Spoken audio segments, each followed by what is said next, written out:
So I'll let you know. We'll start then. Thank you, everybody that's come. Oh, super. We are good to go.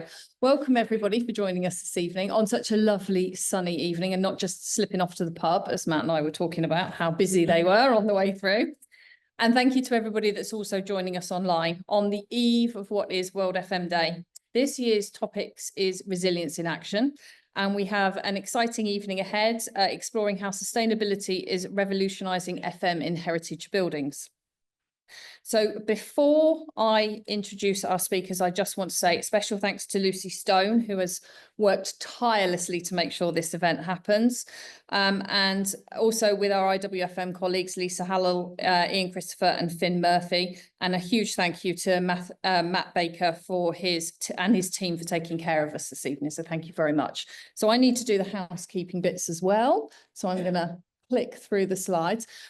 Also to let you know a little bit about the Strategic Leaders Forum. So I appreciate that some of you may not know too much about us, formerly the International Special Interest Group.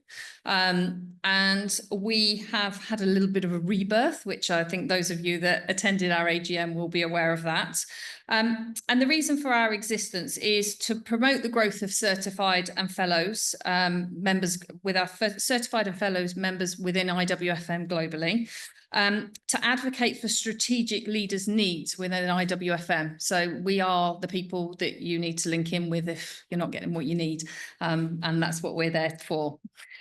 Enable strategic leaders to network and upskill. So fabulous that so many of you are here this evening.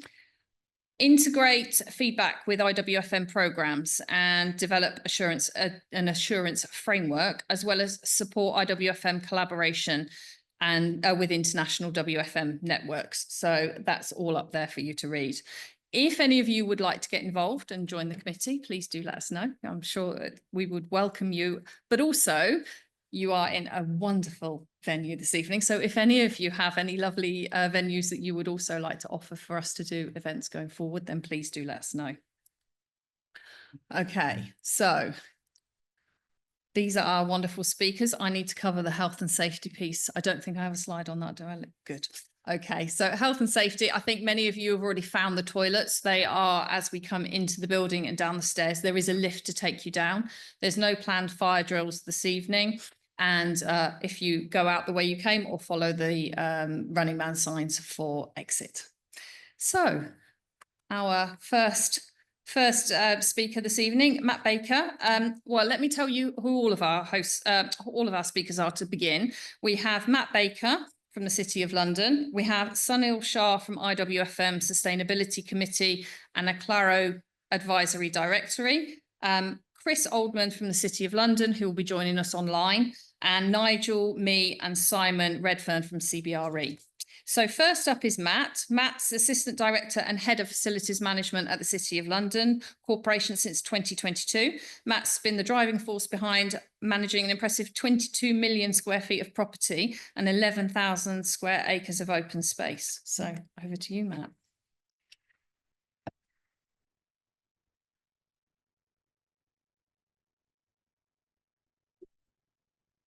Thank you, Lucy. Good evening, everyone. Welcome to the Guildhall, or more specifically, the Guildhall the Guildhall Art Gallery, which is just a small part of the Guildhall complex and the wider City of London portfolio, but I guess you could say our spiritual home. And also welcome to everyone joining online. As you said, I'm Matt Baker. I'm Head of FM for City of London Corporation. I've been here about just over 3 years. And it's a real pleasure for us to host this event on behalf of the IWFM and the sustainability, what I thought was the special interest group, which I've just heard is now no longer. So thanks for allowing us to host it on your behalf. I'm going to use 5 minutes to introduce the City of London for those that don't really know us or know anything or much about the City of London Corporation. And I'm not going to steal anyone else's thunder for the presentations that we've got later on this evening. So the City of London is in essence, the local authority for the square mile. It's the heart of the UK's financial district, and like most people would like to think, it is a genuinely unique organisation. It's over 900 years of history, and it plays a vital role in shaping the city's development, whilst also supporting the wider objectives of London and indeed the UK. But not only that, its responsibilities extend beyond the city's borders, including the management of vast open spaces. So, as was already alluded to, 11,000 acres of open spaces in like places like Epping Forest and Hampstead Heath. But it also has global influence, and it promotes the city as a leading international financial centre within the world. So the city has, as I alluded to earlier, has a very vast and diverse property portfolio across 20 million square foot, 11,000 acres of open space. And within this portfolio, we have anything from 3 independent schools. We have a commercial property portfolio. We have police stations that house the City of London Police. We have courts. We have markets and historic markets at Smithfield Market and Billingsgate. And Spitalfield. We have higher education in Guildhall School of Music and Drama, and I guess probably more pertinent to this evening's conversation, the well-known heritage property locations such as the Guildhall complex, Mansion House, which houses the Lord Mayor, Tower Bridge, which we'll all know, and indeed the Old Bailey. So the city is committed to providing not only excellent services within flourishing spaces in a vibrant and thriving destination, but critically leading a sustainable environment. And this is all underpinned by the city's climate action strategy, which launched in 2020 to achieve net carbon emissions from our own operations by 2027 and through our supply chain by 2040. So delivering sustainable FM practices within heritage properties is a very real challenge to us at City. So I'm really excited and looking forward to hearing some of the presentations this evening and sharing, perhaps some of our own experiences. To wrap up, I have probably a quite simplistic view of delivering FM services within heritage properties. I think my personal opinion is that these challenges aren't just unique to heritage properties, and that all buildings to a certain degree are unique and have their own challenges. They're just different within heritage properties. And I think the real challenge is having the appetite, the flexibility and approach, the innovation through our own suppliers and our own teams, and the skill sets within the workforce to deliver those sustainable solutions. It's a strategic decision made by organisations, many of which are kind of represented here today, and delivered through FM practitioners and the supply chain. And how that is done, I think, is the challenge as well. That's through robust operational plans, performance metrics, whatever it looks like. But it's about having that appetite and the flexibility and approach to do it. So, yeah, to wrap up, that's, this is a real issue for us. So really appreciate you all being here. Thanks again for allowing us to host. And I'll hopefully speak to you all at some point this evening. Cheers.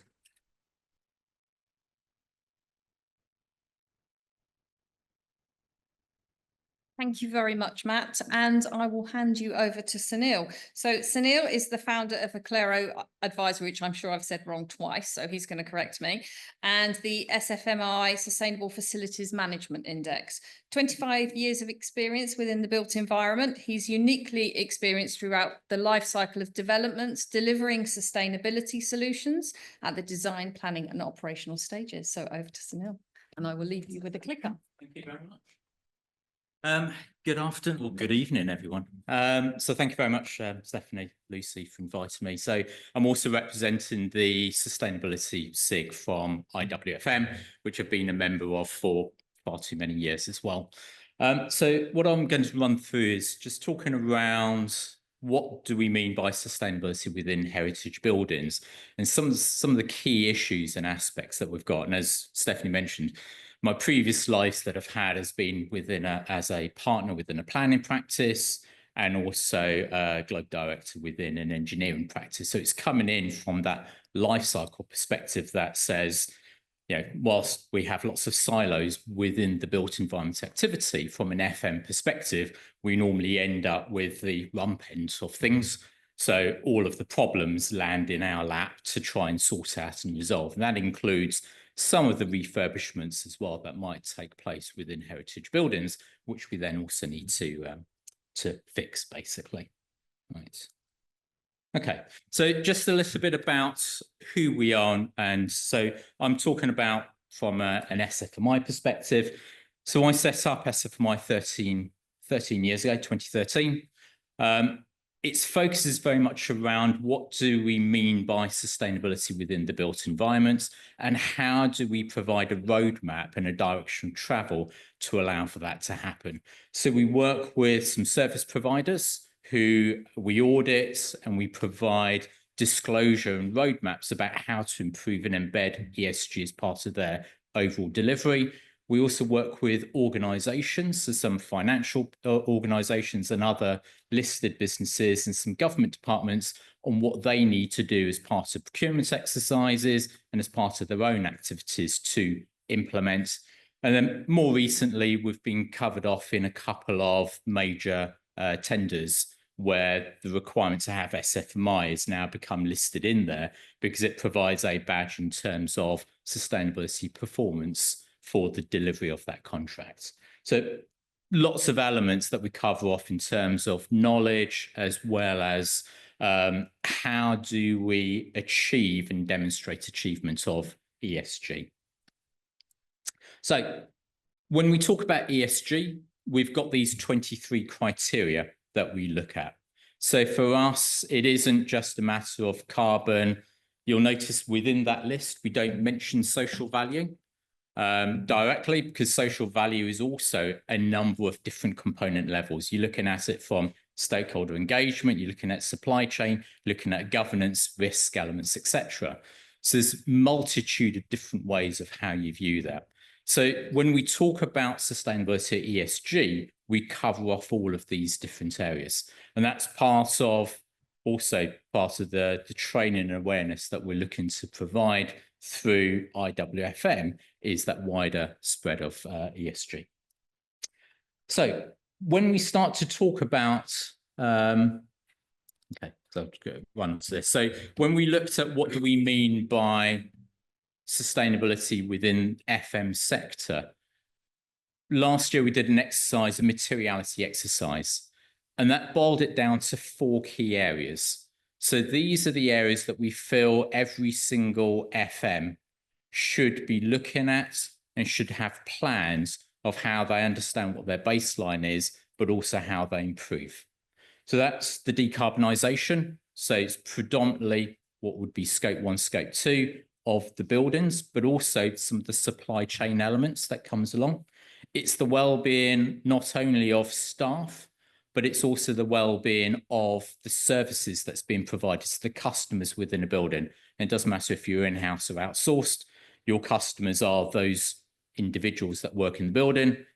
If they are happier and more comfortable and they become more productive, that has a direct knock-on benefit. If they have fewer sick leave days, that has direct benefit. Some really good work being done by the World Standard on trying to understand the connectivity between well-being and productivity. Looking at social value, I was talking with Lucy earlier on about that. And so we've got to a stage where social value is mature. Everyone understands it, but unfortunately, it's also become a bit of a numbers game. So a high number wins, and it's all about how do we get the highest number possible. We don't necessarily talk about, is it worthwhile, and how do we implement it? So I think the new Procurement Act will be very useful in helping us to move away from the numbers game and more towards what we're trying to do, the original intent behind it. And it's also about risk and opportunity. So it's looking at what are some of the forward risks that will be affecting the sector. So not only do we have issues around climate, but we also have issues around people and having sufficient trained, qualified, competent individuals to be able to provide the services into the future. And we also have ongoing challenges around cost. But within all of that, that also comes with the opportunities. And certainly one of the elements that we're looking at last year was the ability of being able to gain a revenue stream out of ESG services that are being provided and a direct connection into senior management, So they see the value of what FM does, and therefore provides a different way of how you articulate the conversation and the dialogue between the two parties. So whilst there are those tangible risks, they do provide some real opportunities of how we can progress as well. Yeah. So looking at heritage and some of the elements around sustainability and what do we focus upon. So I'm going to look a bit more around the energy side of things for buildings. And in a large part, heritage buildings do have their own challenges, and a lot of those challenges around how do we look at what do we refurbish within a building, the structures behind that. So we've got 3 different scales of how that may operate. And so part of the exercise is, as Matt mentioned, every building is different, but also from a heritage perspective, you've got an awful lot of history of changes that have been made as well. So it's learning those cumulative impacts and those changes, which helps to steer the conversation in terms of the forward solutions that's going to be available. So part of that is the role that we have is a point in time within the lifetime of that heritage building. Those buildings, the building that we're in is going to continue to stand, hopefully, for several hundred more years. And so our time here looking after the building is a point in time. How do we document and cover that so that somebody 50 years from now is able to understand what we've done, the rationale that sits behind it, so the correct decisions can be made? It would make our life so much easier if that happened in the past as well to do that. So she's starting to pull those together. So you've got things like building logbooks that exist. We can start to use those sorts of approaches to be able to capture that data together. So when we start to look at some of the impacts and the issues that we've got, so typical issues, challenges that we've got within buildings, they are documented and covered. So I've got here some information from Historic England. Historic England got lots and lots of information about what to do with aged properties and about how to deal with them. But some of the common challenges that we've got and looking into the future, so we know that temperatures are going to be increasing. It's the warmest April that we've had. We're on a cycle again of warmer temperatures, warmer weathers. It's the cumulative impacts that we start to see the real challenges coming from. So we do talk about overheating.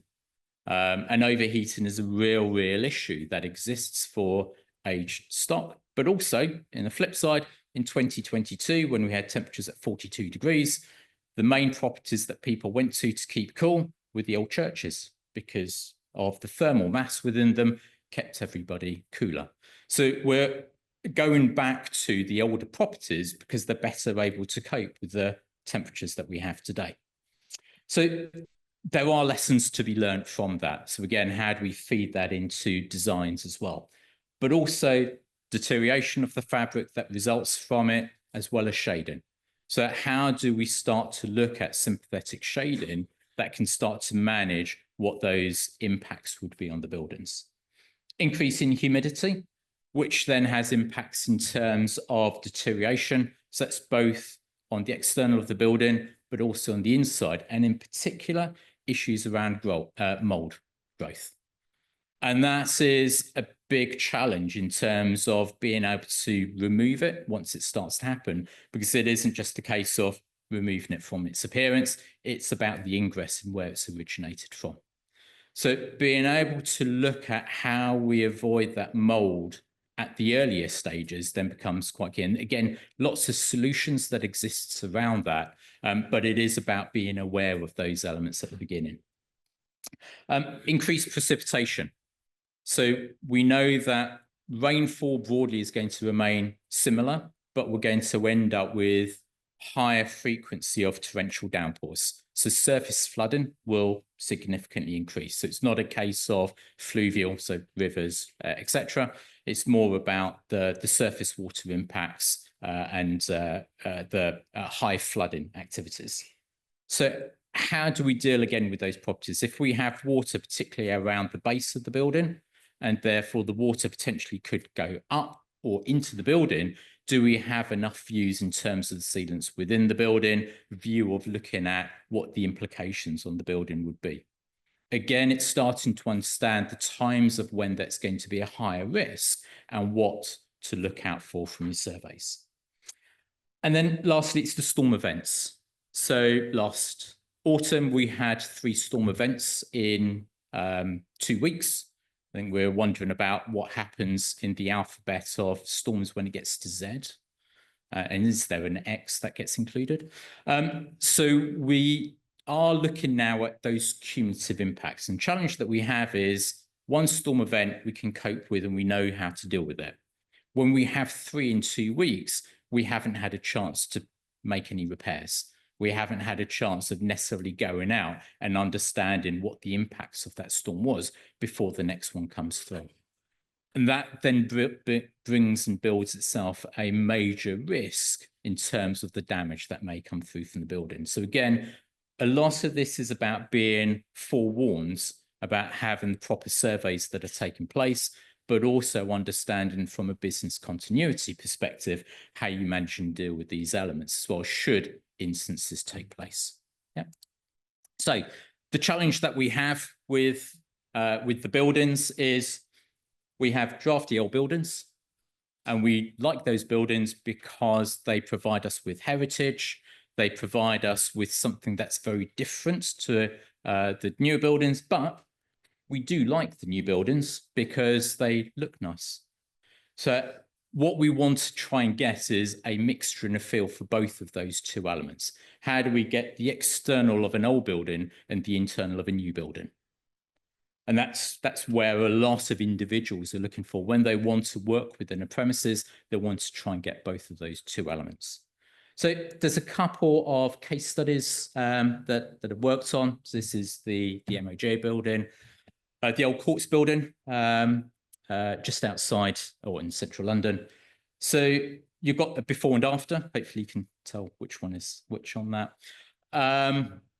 So there's a lot of different elements that we started to look at. And as you can see, there was a major refurbishment that took place, both in terms of the external facade of the building, but also on the floor plates themselves as well. But within that, there's a huge number of these technologies that were included to start to look at reducing demands upon the grid itself, but also starting to reduce things like the rainfall events. So collection of water, rainwater harvesting, meant that we also had less runoff of the water, which meant that we had less of an impact. The inclusion of some of the trees and those increased planting was intentional to provide some additional shading for the building. The previous structure didn't have very much in the way of trees, shrubs, etc., to provide that. Some of the other measures that were then put in there was making the best use out of thermal mass. So we do have, and you've seen there's a slight change in the window structure as well to reduce some of the thermal gain within there. But it was very much to try and use the thermal mass to provide the ventilation levels, the change of temperature within the building, and to be able to manage that a lot more rather than using mechanical ventilation. So a lot of that was built in from the beginning to say, if we understand the structure and what we have, how do we utilize it to be able to build an end structure which people want to operate and work within? And hopefully no one's gone in there for the wrong reasons into the building. But it is a fantastic building to visit. On the other side is a supermarket chain. And again, this is a heritage building which was refurbished. So it was a previously unused building, then supermarkets moved in. And again, a lot of these elements have been designed and included in there in order to retain the original character, the external structure and the facade, but you're operating a commercial operation within it. You've still got all the usual commercial activities that needs to take place, the through flow of the individuals, the activities in terms of the refrigeration units, which would be in there, etc., in order to be able to provide those services as well. So a lot of this was around how do we clear out the internal space, but still provide a structure for the building to be able to safe and secure? How do we also then build in there some of the other elements, so particularly the low carbon elements, that we're able to use and design in as well. So increased elements, some biggest challenge here is around the refrigeration units and the installation of those and how they operate together with some of the ventilation activities as well. So again, given this was a conservation area, you're trying to manage and mitigate where that would be. Yeah. So in general summary, I agree with Matt. So these buildings, they're heritage buildings, they are no different to any other building. I've worked on a wide variety of different buildings and they all have challenges, and older buildings have a story that's attached to them. The challenge that we have is how do we build that story together in order to be able to provide a solution for how that building operates and runs well. It's one of the key challenges and issues that we have. You know, every building has an individual who spent 40 years working in there and knows what the knocking sound on the boilers really is and the problem and how to resolve it. And they're the only person who knows how to do that. That's the kind of storytelling and knowledge that we're trying to capture within the data sets for each of these buildings. But to understand about the energy savings, it's about building that history together, the rationale, the reason behind why those changes have happened. But it's also around discussions and decision making. So in order to make forward changes within those buildings, there has to be an agreement in terms of what can be achieved. Huge changes, huge benefits can happen, and they will have wonderful benefits. But sometimes they may come at a cost. Sometimes it may come in terms of what the implications would be on the floor plates and what individual desires are. So all of that needs to be managed in a sensible way. But there is a huge amount of advice available. So the Historic England website, a variety of others, we're starting to get a pull through of projects that are moving towards low carbon status and how they've achieved it, and the storytelling and the community is great in terms of being able to communicate and share those stories as well. And the final part of it is ultimately the gearing force behind a lot of this is conservation and about how do we retain the original look, feel, facades of those buildings, but it's also about how do we bring that into the 21st century. So it's not to say that we have to stick with what we have, but it's about understanding the rationale for the change that's going to take place. Thank you very much.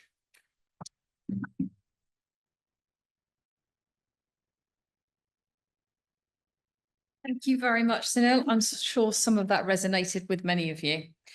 Chris is going to join us online. So a little introduction for Chris. He is the Senior Policy and Programme Manager in the City of London. Unfortunately, he can't be with us tonight. For the Corporation Skills Policy Team and Programme Lead for the Skills for a Sustainable Skyline Task Force. So hopefully we're going to be able to do this seamlessly, and looks like it's being done. So over to you. Thanks so much. Colleagues, very, very good to see, or not see, as the case is in my case, everyone tonight, and sincere apologies that I can't be there in person. I'm currently on secondment at HM Treasury while trying to balance my corporation work, so forgive me. I'm the leading on the Skills for a Sustainable Skyline Task Force, and this is the City of London Corporation's cross-industry piece of work, which we've brought together to look at green skills gaps across central London's commercial real estate. So very much relating to what Sunil was talking about with the impact of sustainability, particularly in terms of the demand from clients and the social value question. You know, how do we make sure that the sustainability transition occurs in a way that benefits London's communities? Which is very much the impact of the Skyline Task Force. I feel I'm going to do a Chris Whitty and say, next slide, please. How very COVID-19. Super. Brilliant. So Skills for Sustainable Skyline Task Force, or Skyline Task Force, as I'll be referring it to. So it was designed to look at how we can address the skills gaps relating to the decarbonisation of central London's sustainable commercial buildings. And probably a few words of definition first to say that when I say central London, we're talking about the 12 central London forward boroughs. the commercial assets based in those boroughs. But worth saying that we know that the workforce to deliver sustainability will come from all across Greater London and the South East. We're talking a lot about, certainly about heritage buildings, but we know that as of 2050, 80% of our buildings in 2050 are standing today. So many of them will be heritage buildings that will need to retrofit and adapt, as well as new build. And critically, how we manage, maintain, and run those buildings, and hence why I hope to many colleagues from IWFM this is of interest tonight. When I say green skills, by the way, we're looking at the full project life cycle of a sustainable commercial building. I'm sure colleagues are often tired of FM being forgotten about when people say the built environment. Yes, it is construction, but critically, we need to run these buildings in a way that is sustainable in the long term. So it's very much recognizing that we have skills gaps across the project life cycle of sustainable commercial buildings. We need people in building design who understand how to use sustainable materials, and people to construct them, reducing waste, and then to run those buildings, reducing heat and lighting, etc. So with that in mind, we've brought together 350 organizations and companies from across the full life cycle of the built environment together to look at how we can address green skills gaps. And we know that's increasingly a barrier to delivering the pipeline of sustainability. So worth saying that IWFM were one of our first associate members on the task force back when we convened the Skyline Task Force back in 2022. So its aim is very much focused on how we can upskill and reskill people working in the sector, and how we can attract a new strong pipeline of diverse talent into the sector at all levels. And with that in mind, what I'd like to talk to you about tonight is our new main output that we've delivered the sector, called the Skyline Skills Hub, which we think is our best chance of getting a workforce ready to deliver sustainability. Next slide, please. Thank you ever so much.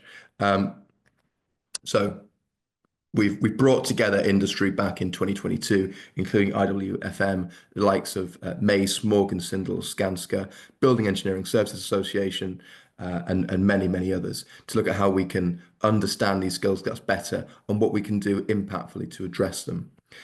So very much looking at barriers to action and finding solutions to those barriers, looking at the existing workforce, upskilling, reskilling, and then how we can raise awareness of the brilliant opportunity for careers in this sector for Londoners from all backgrounds. But we know that we have a particular issue where we need more young people in the sector, and particularly more women as well. So how do we sell those careers in a more compelling way?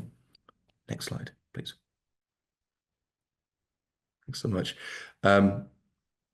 Wonderful. So the scale of the problem is quite staggering.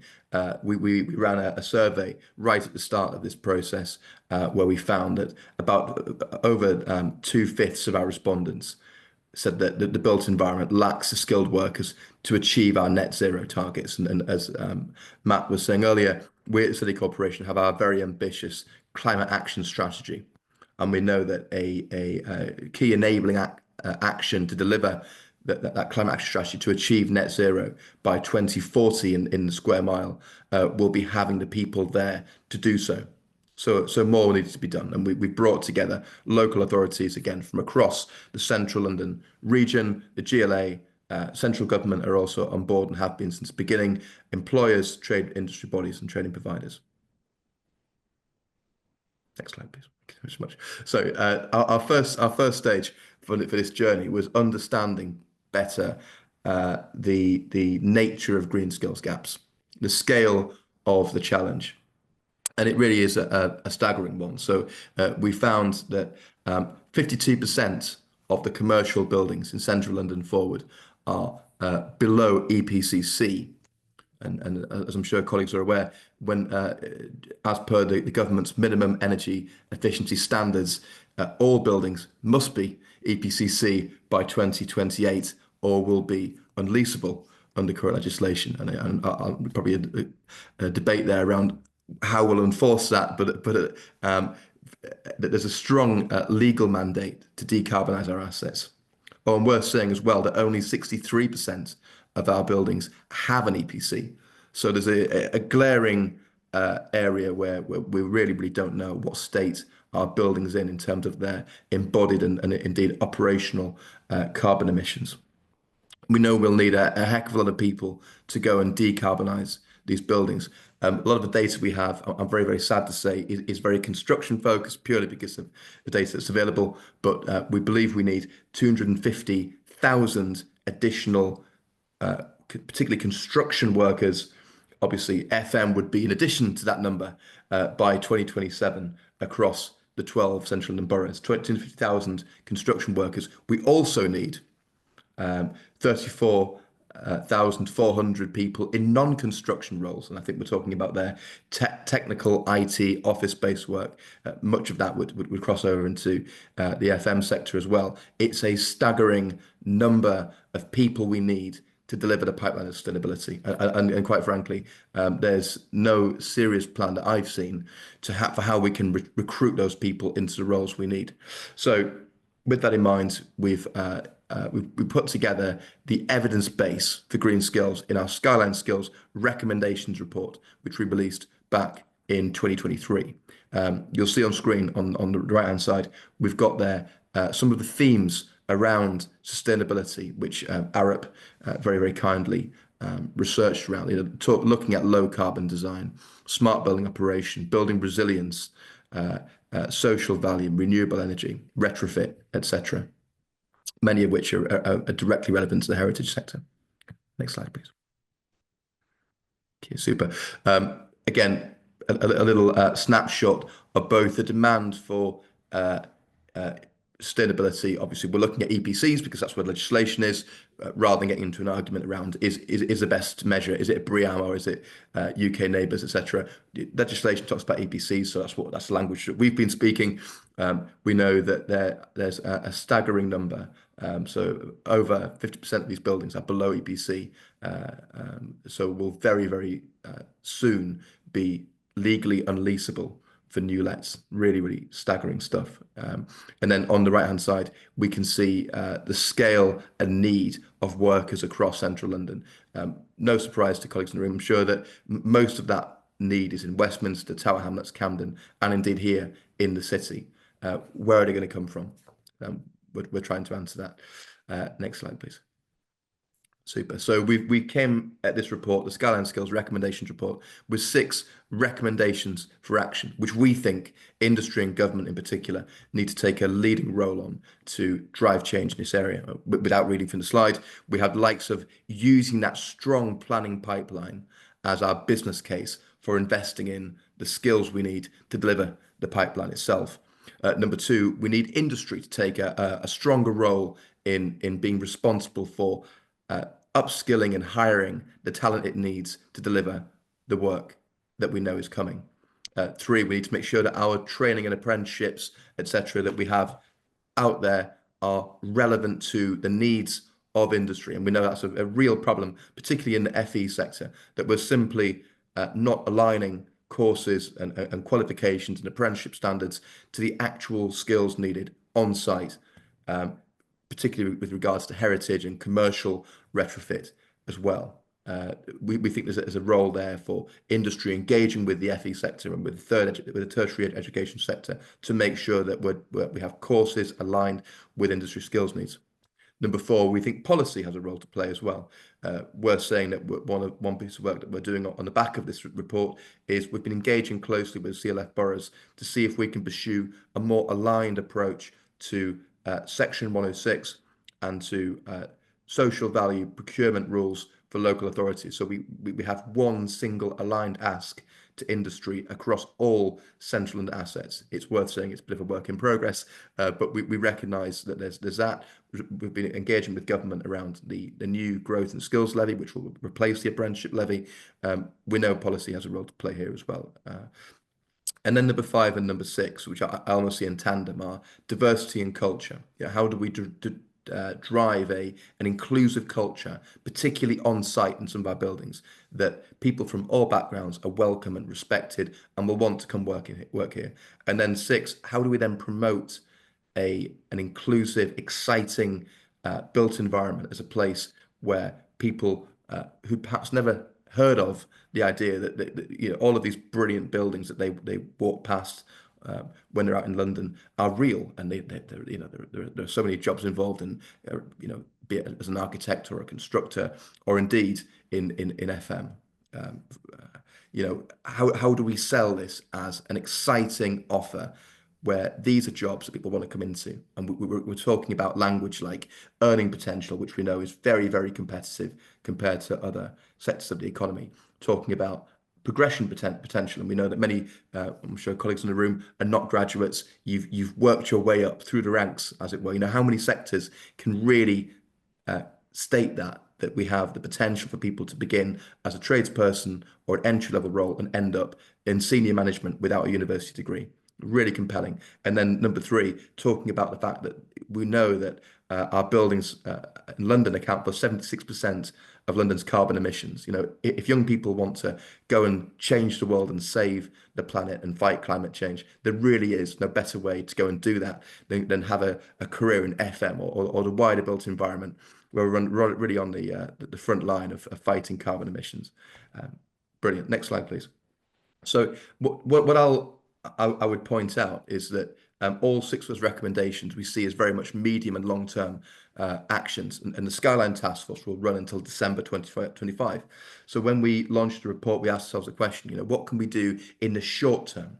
What can we do immediately before December 25 to drive change here? And the response came back loud and clear from our brilliant task force leaders, that what was needed wasn't a brand new boot camp or I don't know, a training course. What we need to do is be aware that there are some brilliant skills offers already out there. So we're talking about upskilling offers, reskilling programs to promote diversity and inclusion, to drive sustainability, which will therefore create demand for skills, and recruitment initiatives as well. There's so much already out there that's underused that we should amplify. So we've listened to that, and with that in mind, we've put together the Skyline Skills Hub.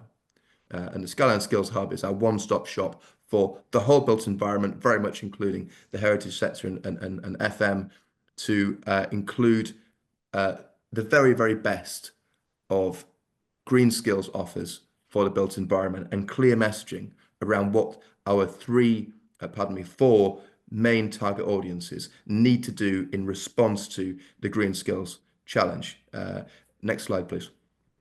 Those are chiefly, and each of those 4 audiences have their own section dedicated with curated messaging and best practice resources on the hub. So we've got a section for employers, workforce, new entrants, and policymakers. And what I mean by that are our employers are our building clients, they're our main contractors, they're our developers, the players with the real driver to push sustainability and the skills agenda. So we have appropriate messaging and best practice offers on the employers section, which I'd encourage colleagues to go and have a look at. Then we have the workforce section. And by workforce, we're talking about our supply chain here, our SMEs, our sole traders, who really are very, very time poor. How and why would they get involved in the skills agenda? By investing in perhaps upskilling their own understanding around sustainability and ways of working, and perhaps taking on an apprentice. Worth saying that for all of these sections, we've got a 1-minute video clip that summarizes the whole page. We know people are time poor, and we've tried to allow for that, make it really clear, engaging and visual to hook people in and train them very, very quickly in what it is we want them to do. Then section 3 in the hub, we've got our new entrants, and these are our people from all backgrounds, but particularly young people in London, their parents, their teachers, their carers, and experienced hires from other sectors, right? People with no involvement in the built environment, bringing them up to a baseline of understanding about what the built environment is, why it matters, talking about climate change, etc. What the opportunity for them is, why they should want to come work in the built environment as a really rewarding, fulfilling career, and then how to go about that. So the new entrant section is really, really key. And then finally, we have our policymakers section, which is addressed to local authorities, government departments, training providers, etc., who've also got a role to play there in driving policy to support the skills and sustainability agenda. So where we are with the Skyline Skills Hub is it's now live and has been since December. Very, very strong usage so far, to the tune of about 1.5 million hits per month on average, really encouraging. We want to increase that. We think that can go broader. So my job this year is to engage as far and wide as I can do, to talk to people about the Skyline Skills Hub. We believe it's the built environment's best opportunity to succinctly and clearly reach out to the audiences it needs to engage with, employers, supply chain, new entrants, and talk about skills, and then explain how signposting to best practice, those audiences can get involved and join the effort to deliver sustainability. One of my asks now to colleagues today is if you have any either internal or external meetings or events that you're running this year that I could join for part of the agenda and talk about the Skyline Skills Hub, then please do get in touch. I believe that my details will be shared after this meeting. We really need to make sure that by December this year, that everyone's aware the Skyline Skills Hub is real, it exists, it's come from industry, for industry, by industry, and it's the best chance that we've got to address the green skills gap. Quite frankly, if we get December and no one knows the Skills Hub exists, then we've failed. So the stakes couldn't be higher. And with that in mind, if we move on to the next slide, please. Thank you very much. We've got a few stills here of what to expect from the hub. So very visual, clear, succinct messaging around who we're talking to, what we want them to do, and why they should care about this, and then how to get involved, talking about best practice. Next slide, please. Super. Yeah. More on that. Lots of our stats here are taken from the Skyline Skills Recommendations Report. Again, I'm sure a link to that will be on your agenda pack afterwards as well. So we've tried to show that recommendations report in a more accessible way, I suppose. Next slide, please. Super. Wonderful. Talking about the kinds of roles that'll be affected by the drive to sustainability. I believe there is now an FM role on there on the right hand side, but if I'm wrong, then someone can correct me and we can add that in. What I'd say as well is that we see the Skyline Skills Hub as being very much an evolving resource, not a one and done thing. And I would invite colleagues here today to please have a play around with it and encourage your co-workers to do the same. And if you can see obvious ways to improve it, perhaps there's a really good skills initiative out there that we're not signposting to, which we could do.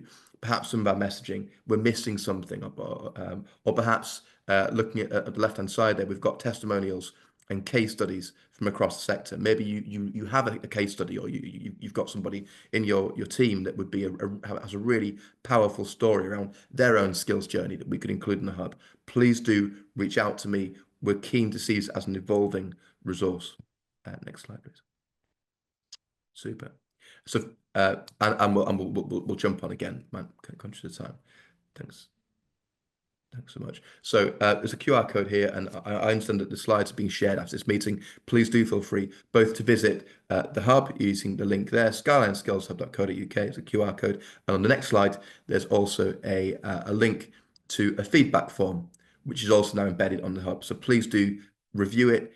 Let me know what's working well. Let me know perhaps what isn't, and we can work together and we can collaborate to make sure it's as impactful as it possibly can be. And next slide, please. And thank you very much. And we'll jump. That's the feedback form slide. I'll let you have a look at that in your own time. So to reflect on key messages, anything missing from the hub that you expect us to see, which needs to be on there, any examples of best practice which aren't on there and need to be, if you're willing to link to the Skyline Skills Hub on your own company website, and that would be brilliant. Please let me know. We're saying that there's no charge for using the hub, for being involved in it. This is purely based on pro bono support and goodwill. And then finally, if you have any opportunities within your organization or externally to promote the hub, please do get in touch. Again, my email will be shared separately. And then the final point I'll make is to on that point of enhancing the Skyline Skills Hub, we're launching in October a new addition to the hub called the Future Skyline Skills Commitment. Next slide, please. Thank you. The Future Skyline Skills Commitment.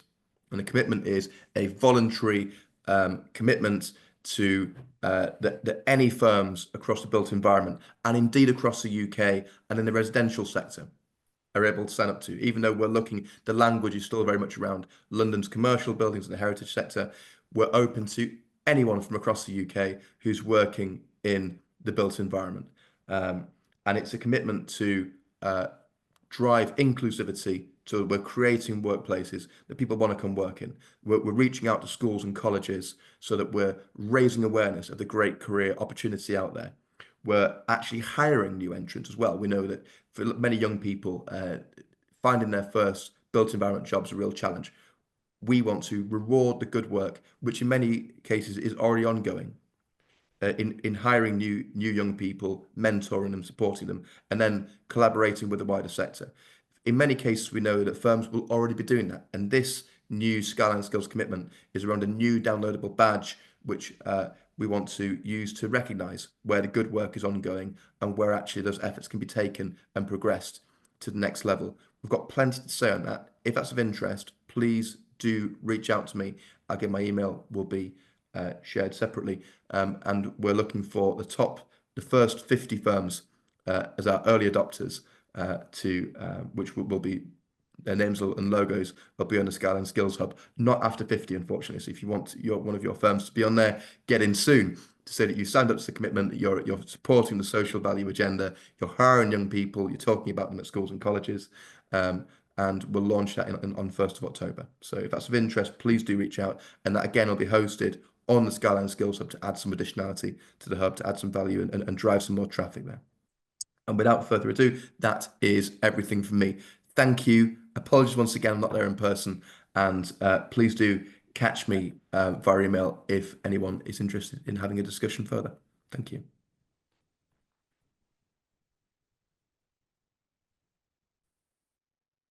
Thank you very much, Chris. I'm hopeful that you're going to stay online with us for the questions at the end. Superb, thank you. And Lucy and I were just whispering to one another that we think this would be great for you to do an event with the FM Risings team. And we have some of the people here, so they will make sure that they take that back. Thank you very much. And so over to Nigel and Simon.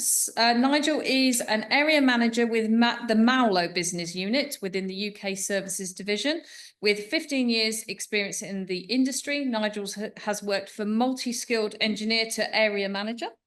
And Simon is an ESG director. Simon specialises in integrating sustainable practices into real estate operations.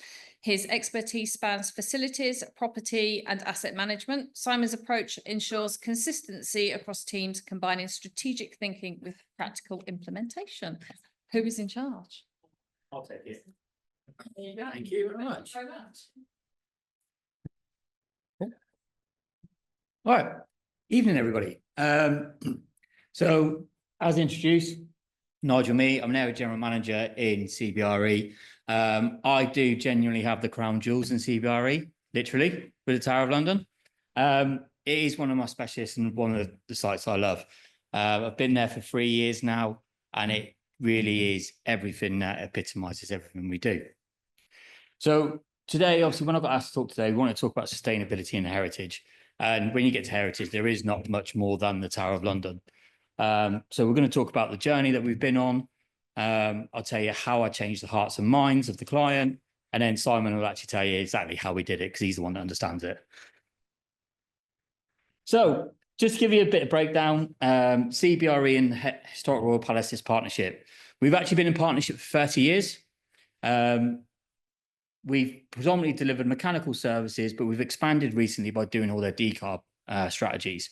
So we've actually done decarb strategy at Tower of London and Hillsborough Castle in Northern Ireland. And we are talking about looking at the likes of Hampton Court, as well as then Kensington Palace, et cetera, et cetera. Okay. We've got a vision statement, which we created with HRP, which we'll talk about in a bit more on how we came about it. And it is literally as simple as bringing the tower into the 21st century. There we go. So a little bit of history first. So as you all know, Tower of London on the north bank of the Thames. And it was created in 1066 when William the Conqueror first beat Harold Godwinson at the Battle of Hastings. He came to London and he decided that he wanted something to overawe and overpower the Londoners. So what he did, he created a 5-storey tower and royal residence. Now, as you can imagine, back in 1066, when the average height of a building was only 7 meters, this tower and above it, everybody could see it. Everyone's all in awe. All right. what he did, he created this royal residence, he created it into a prison, and he created what it is. The expansion of the Tower of London came in the 12th and 13th century through various different monarchs. And it is as at the end of the 13th century now. Okay, so as you can see, very old, not allowed to do anything. What can we do in the site? So going back to the vision statement, what we first said about bringing a tower into the 21st century, this actually came about through a client meeting that we had and me making a joke about connecting two BMSs together and actually getting us into the 19th century. That actually then started off the conversation of, well, how do we bring it into the 21st century? What do we need to do? So we looked at different bits and we looked at all the assets and we realized that there's hundreds of assets on site. None of them really connected to each other. They're all a bit of patchwork, and how do we get that into what we need? So first off, we looked at the control. We wanted to get a BMS connection to every extremity of the tower, including every asset. From there, then we can look at it and go, what do we need to do? All right. We then got to a point of me going to the Tower of London and to HRP going, you need an energy management plan. Turns out I needed a decarbonisation strategy. We got that sorted, and then we looked at implementation, which is the point we're at now. Now, when we started looking at the decarbonisation strategy, and I'll be honest with you, I didn't even know what one was when we first got asked about it, which is kind of why we then phoned up Simon and find out what to do. It got to a point where we started talking with the tower, like, what do you want to achieve from this? What is it? What is your end goal? And it got to the point of going, it's not really about the energy saving. It's about the fact that we want to bring a heritage property into that 21st century. We want to be able to make sure that we're doing our bit for the environment the same that everybody else is doing. And that you can look at a modern tower now, right? And as we just heard, there may be an EPC rating of C or lower, but the things that they're trying to do, why can't we do that in a heritage site? And that's where the conversation really started. And then that's where the decarbonisation strategy started from. Now, as I said to you before, I didn't even know what one was about 2 years ago, which is why I called Simon up, which is why now Simon's going to tell you what one actually is, because there's no point in me saying that. Thanks, Nigel. Do you know, that's the first time anyone has ever read my LinkedIn bio back to me. And I think I'm going to be changing it tomorrow, having listened to that. Anyway, so thank you. So yes, as Nigel has highlighted, we've been working with Tower of London for many years. The joy of working on, or with a client such as HRP is obviously you have the client stakeholders, we have our stakeholders, but they also have, you know, other properties that we're able to go and have a look at and understand and things like that. So there's a lot of other good practice that we can go and examine and understand and bring back and things like that. So it's a real joy to work on.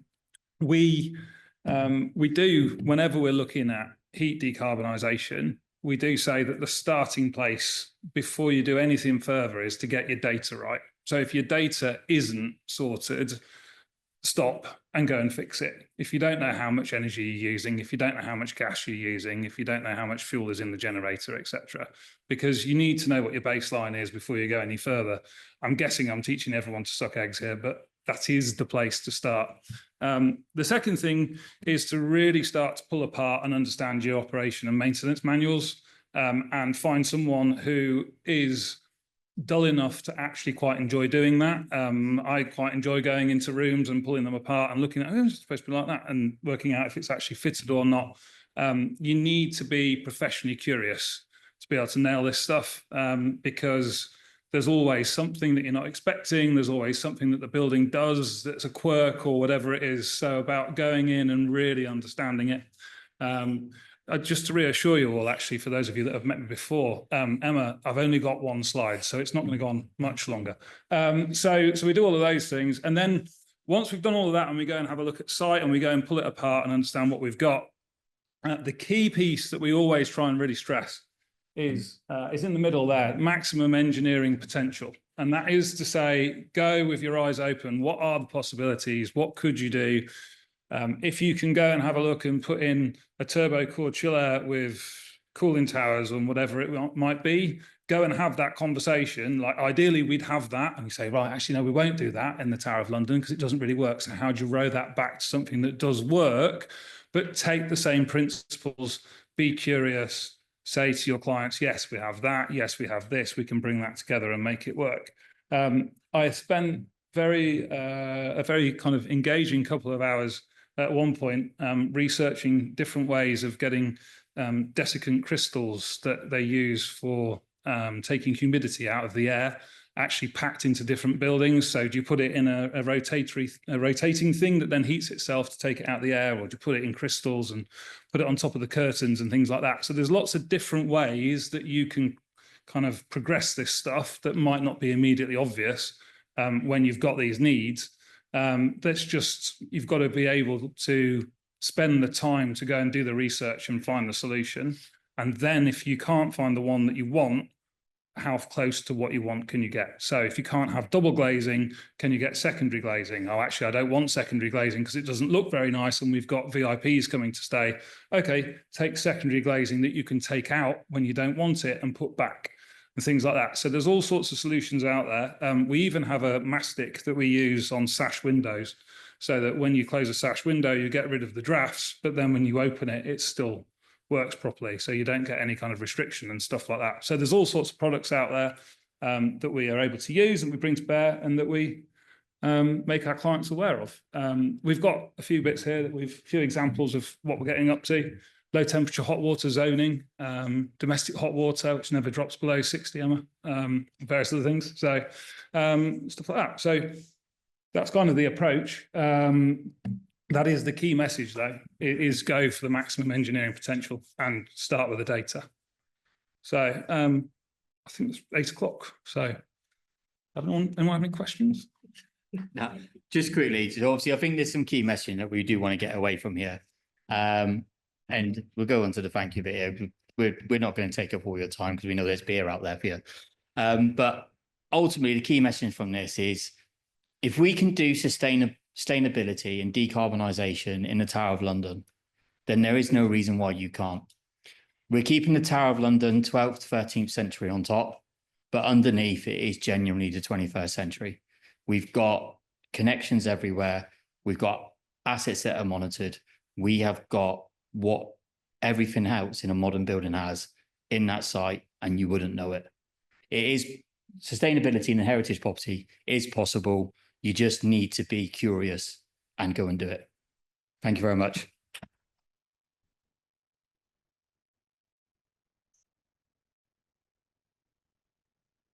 Thank you very much for that whistle stop tour. People who know me will know that I am a little bit picky, and I have wandered around the Tower of London. I have to say it's been done very well.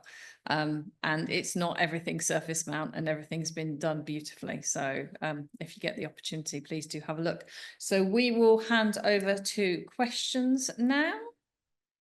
She says, next slide. Or do I need to go through the many, many slides first? No, we'll do them afterwards. Yeah, okay. Does anybody have any questions?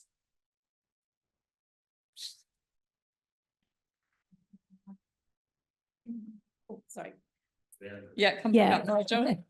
Hi, I'm Helen Spohr. I'm from House of Parliament, actually. So I'm just really curious, when you did your works on the Tower of London, did you do that in a live environment, or did you have to do any deeply intrusive works that were outside of that main environment? Sorry, I need to be up on stage so everyone can see me. So the Tower of London is the actual epitome of mixed use. So you've seen up there, you've got obviously 102 residents. We've got a pub, we've got a post office, we've got corporate offices, we've got leisure centres there. It is the epitome of mixed use.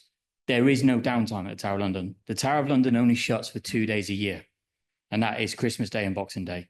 So we really need to make sure that whatever we're doing, it's always going to be live. We just need to work out how to do it. And one of the things that we can talk about right now is something that we're doing right now. We're currently doing a bit of a boiler replacement for them. And it's not a replacement as brand new. We're taking a boiler from another part of the tower and bringing it in to make sure that we're still sustainable. We need to change the flue with that, though. And obviously, if you've been to the tower recently, you'll notice that we've actually got the poppies back up there again. So we need to put a big scaffold up the Tower of London. Obviously, poppies on show, it's not looking good. So we've actually taken it upon ourselves and we've put a cover around the actual scaffold with the fallen poppies down. Right. And that's something that we've done with the Tower of London. We've got the designers in that's designed the original poppies. And it's about that collaboration together, that partnership, making sure that we're maintaining that heritage piece from the view from the outside, but still doing everything you need to do underneath as well. I hope that answered your question anyway. Yeah. Any other questions? One just here. It's Ella. Do you have any, well, that's loud. Do you have any static engineers on site? And if you do, how many? Shall I just stay up here? Yeah. Yeah, so my team at the Tower of London, so I'm actually going to take you a bit on a journey with that. So before COVID happened, we actually had a team of 5 on site and they were on a shift base. And my colleague Scott Boodles here with me today actually took Tower through the COVID area. When COVID hit, it went down to 1 person on site and it was all about statutory maintenance and that's all it was. Since we've come out of COVID and since I've had it, we've actually rebuilt the team back up. We now have a team of 5 engineers on site, a supervisor and a dedicated contract manager on site. We're looking at it from a point of, it's not just about delivering a base service there. For us, it's making sure that the environment's right. Obviously, the residents are okay. And most importantly, the pub's working okay. But I hope that answers your question. Nigel. And we can take one last question. Is there anybody else has a final question? It doesn't have to be for Nigel, but it can be if you'd like it to be.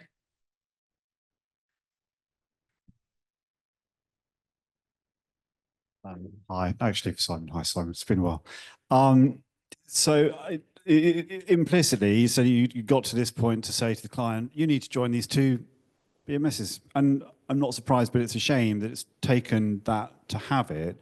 But it sounds like it's been a more broadly empowering conversation for you that door has opened. So just curious to sort of know what other potential co-benefits and conversations it opened now that you had the opportunity to really reinforce to your client, you know, get on top of your data for this reason, but I expect as a result for several other reasons too.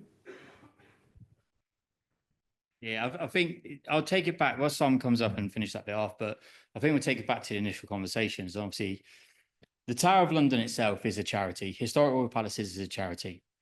They don't have millions of pounds to spend. They haven't got the likes of what the law firms, the big financial firms have got to spend. They need to be very, very careful with their money, which is why we did that whole piece of, I was saying about that boiler piece, we're taking an old boiler, putting it in just to keep that sustainability going. It's the conversation started and it was a joke about bringing it into the 19th century. And then it started a conversation from there. And then that conversation just snowballed. And we ended up getting to a point where we all wanted to make the Tower of London 21st century underneath. So the heartbeat of it is modern.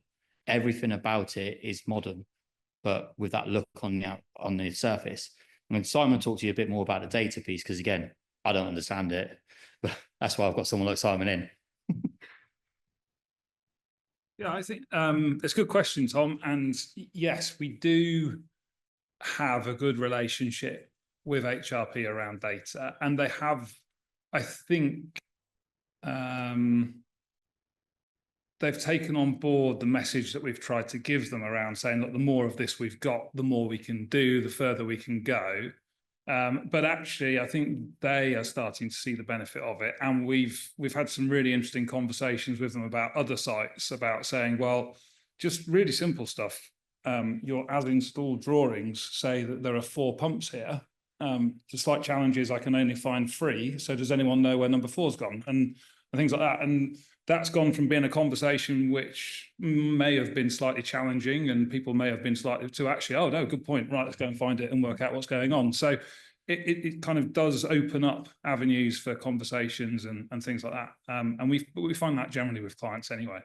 And then when we start to bring in things like AI tools over the top and things like going into O&M manuals and being able to equip engineers with quick tools to be able to go and understand what's going on with the site, it's more and more data driving more and more decisions. So, but yes, it is.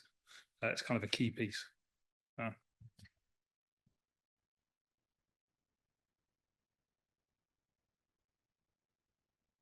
Thank you very much, everyone. So I need to take you through some up and coming pieces. So sustainability survey, and I'm sorry for reading this, but I gave my phone up to Kerry to check you all in, so I have to do this. Sustainability survey for 2024. So if any of you would like to take advantage of that, all of these slides Lucy will share at the end, so I will zip through them. She said double clicking. Upcoming courses, environmental sustainability skills for facilities manager, and NEBOSH National General Certificate. And that I can't see. So I'm just going to let you read. It's up and coming events. I can see the one for the Risings, FM networking evening at the London Zoo for veterans, and up and coming webinars. Energy Management GPG partnership with Carbon Numbers. You will get all of this. There's quite a lot. And what to consider when developing a holistic net zero strategy. Market Outlook survey, Market Outlook report has just come out. So please take advantage of that if you're a member, and if not, it's $19.99 for non-members. And then the tech survival guide. I'm glad you're getting this all sent through to you. And then I'm going to leave it up there for our LinkedIn. Thank you once again to everybody. Thank you very much for bearing with me whilst I read that off to you. Thank you to all of our speakers. It's been really, really interesting and most enjoyable. Thank you to Matt for hosting, and Sophie Trosh from CBRE, who helped organise the event and catering. So thank you very much for helping Lucy with that. RG Jones for the AV support. It's been seamless, and I don't know if I was clicking or you were clicking, but it worked beautifully. Houston and Hawks for the catering, which you are about to enjoy. Yolandi and the FM team, and also our sustainability SIG and our rising SIG. So thank you very much. For those of you online, we are now going to switch off. And for the rest of you, please come through and enjoy some drinks and some food.